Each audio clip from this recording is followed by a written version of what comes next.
He is the winner by way of knockout.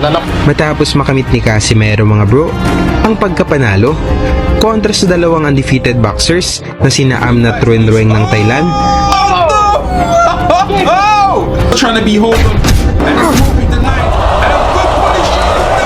at sa Breton naman na si Charlie Edwards. Mula dito, napalaban na sana si Casimero sa pound for pound king na si Roman Chocolatito Gonzalez ng Nicaragua. Ngunit sa kasamaang palad, natalo si Chocolatito sa Thai boxer na si Sorrong Visay by a knockout. Kaya nagpasya si Casimero mga bro na umakyat sa bantamweight division upang makakuha ng mas malaking laban na kung saan pinagharian ito ng Hapon na si Naoya Inoue at Solani Tete.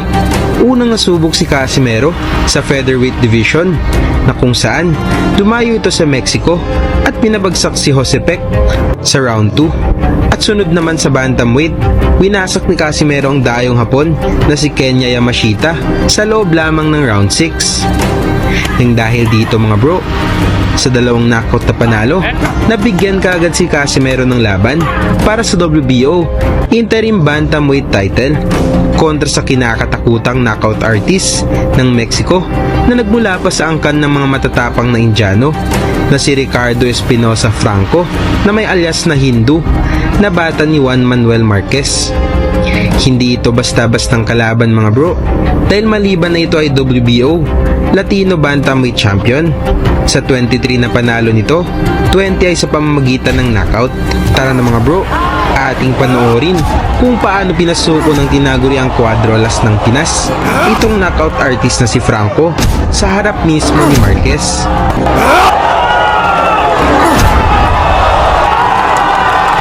Dala ni Casimero mga bro ang kartadang 26 wins, 4 losses at 18 knockouts, habang si Franco naman ay may 23 wins, 2 losses at 20 knockouts. Ito ay naganap sa Dignity Sports Park, Carson, California, USA. Mga bro, malalakas na palitan kagad ng suntok galing sa dalawang boxers.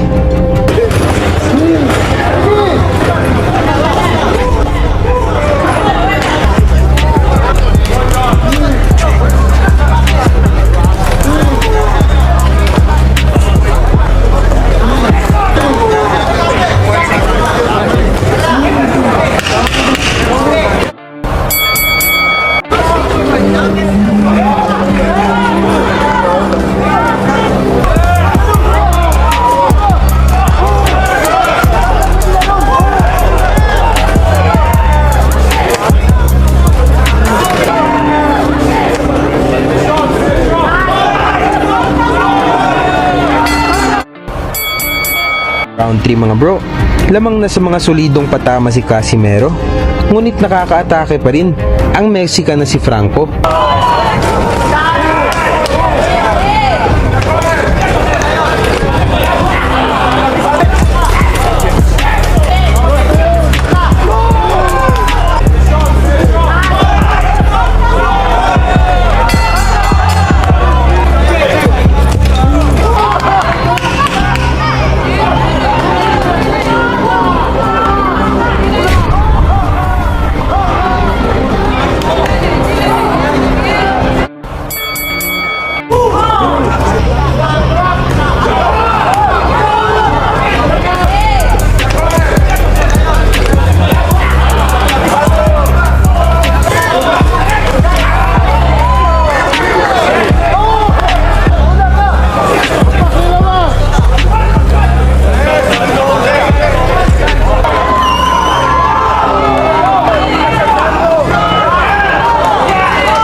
Sa kalagitnaan ng laban mga bro, solidong suntok ang naipatam ni Casimero, ngunit napakatigas at napakakunat talaga ng bata ni Marquez.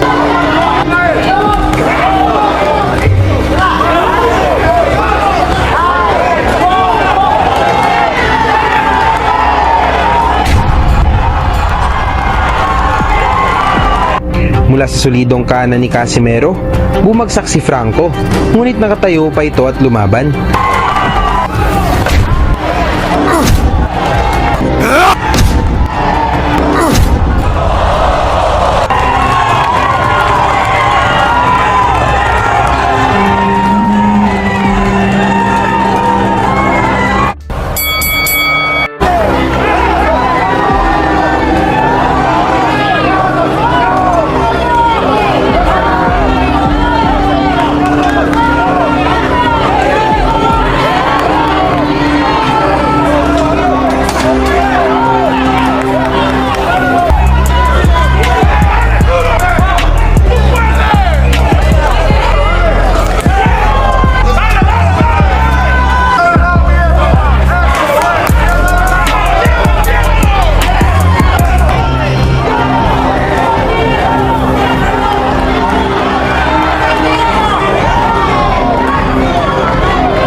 Tumama din ang mga malakas na suntok ng bata ni Marquez na si Franco, ngunit hindi rin nagpatinag ang angas ng Pinas.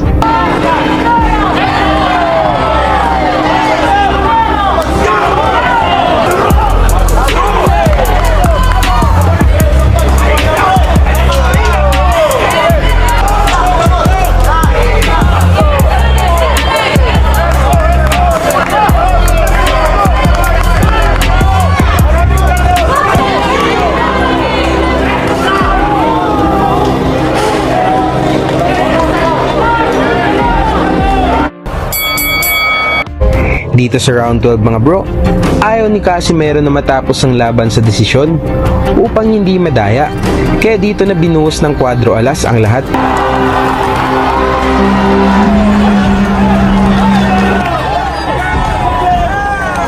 Mula sa malalakas na bomba ni Casimero mga bro, bumagsak si Franco.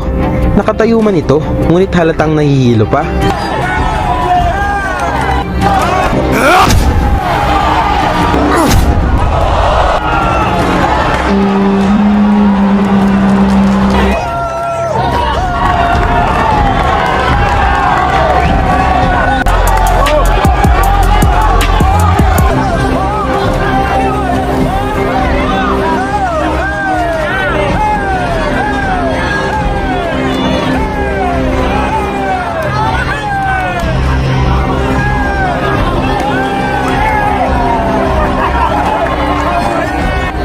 Mula sa kombinasyon na pinakawalan ni Casimero, inawat na ng referee ang laban. Nakamit ni Casimero mga bro ang pagkapanalo via TKO sa round 12 at inangkin na ang titulo. Salamat sa inyong suporta mga bro at sa sunod nating mga video. Lagi niyong sundan, huwag magpapahuli. Pag-usapan ay bakbakan, balita niya at laban. Mga Pinoy na di nagpapagapi. Salamat sa mga suporta na lagi nandyan.